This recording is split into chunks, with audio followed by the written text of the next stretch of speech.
I'm going to make pork belly stir fry. This is actually my favorite dishes. This is from the major supermarket.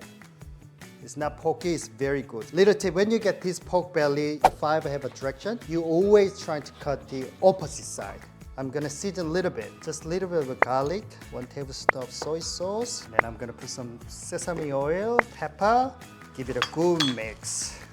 Now I'm gonna prepare some sauce. Generous amount of garlic and 2 tablespoons soy sauce, 2 tablespoons of sugar, Korean cooking syrup, chili flake. I'm gonna put 2 tablespoons, maybe more, 3. And gochujang, 100 ml of water and ginger.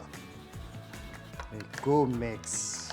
I'm gonna prepare some vegetable. I wanna put this onion straight into the meat. Mushroom, carrot. We all get ready to stir fry now. Okay, high heat. I want to give you a little happy sound. You need a sort of this result. Now with this stage, I'm gonna put carrots first, onion, mushrooms, and then I'm gonna add this sauce. Okay, I'm gonna serving on the plate. Look at it, look, so good. Spicy, sweet, it's just delicious.